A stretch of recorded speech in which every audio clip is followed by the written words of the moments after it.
L'année 2002 a été riche musicalement et quelques belles pépites pop-punk sont sorties cette année-là. Voici le top 5 des meilleurs albums pop-punk sortis en 2002.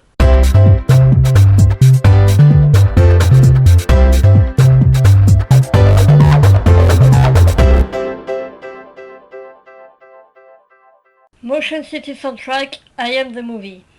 Pour commencer, on a le très bon premier album de Motion City Soundtrack sorti sur Epitaph après avoir failli être signé chez Universal. Cet album a lancé la carrière du groupe grâce à des titres comme My Favorite Accident et Shiver et les a propulsés sur la scène pop-punk du moment avec un style un peu différent de celui que tous les autres groupes avaient à ce moment-là. Restons dans les premiers albums avec celui de Simple Plan signé chez Atlantic.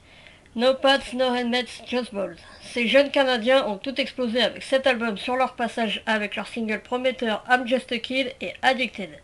Cet album propose même un featuring avec le grand Joel Maiden des Good Charlotte et un autre avec Mark Hoppus qu'on ne présente plus.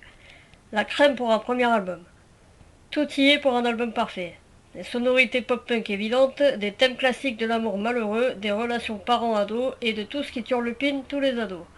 On ajoute à cela que Simple Plan est ensuite parti en tournée avec Avril Lavigne pour conquérir toute la planète et on comprend pourquoi ils sont encore efficaces aujourd'hui.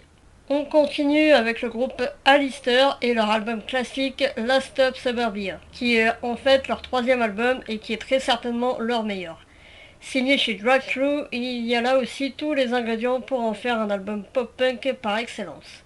On ne saurait trop conseiller de titres tant il y en a à écouter, mais en devant faire un choix, il faut se pencher sur Radio Player, Better Late Than Forever ou encore Somewhere on Follaston. Vos oreilles vous remercieront. Attention, les deux albums en haut du podium sont des gros classiques et ce n'est pas surprenant comment les éviter tant ils ont été cités depuis cette année-là par les groupes de la scène pop-punk émergente. Tout d'abord à la deuxième place, l'album Does This Look Infected de Sum 41, signé chez Island et sorti le jour de mon 13e anniversaire. Que le temps passe vite. Les Canadiens, déjà reconnus grâce à leur précédent album All Killer No Filler, ont signé ici ce qui fera office de référence pour beaucoup de groupes. Entre pop-punk, rock et metal, toutes les influences sont mises ici et seront le point de départ de l'évolution du groupe. Et si vous ne les connaissez pas déjà, écoutez sans modération tous les titres de cette galette et plus particulièrement Over My Head, Thanks for Nothing et Hooch.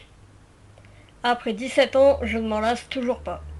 Et on termine ce classement avec à la première place l'album qui m'a plongé dans le monde du pop-punk, le deuxième de Good Charlotte, The Young and the Hopeless, que j'ai découvert avec le titre The Anthem. Cet album a tourné sur ma chaîne IFI pendant de longues années et aujourd'hui encore, il est très spécial et cher à mon cœur. Cet album, qui restera sans doute l'un des plus beaux qu'aient pu nous offrir les Good Charlotte, regorge d'hymnes qui resteront dans l'histoire. Lifestyles of the Rich and Famous, Hold On, My Bloody Valentine, le très punk Riot Girl ou encore le très triste Emotionless. Bref, l'album entier est recommandé puisqu'il est celui qui a mis Good Charlotte au devant de la scène pendant un très long moment. En 2002, on a eu aussi droit à Treble Charger avec Detox.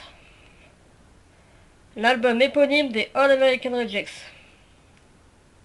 Say It Like You Mean It de Starting Line. Et enfin, le Stick and Stones de New Found Glory. Et vous, quel est votre album préféré ?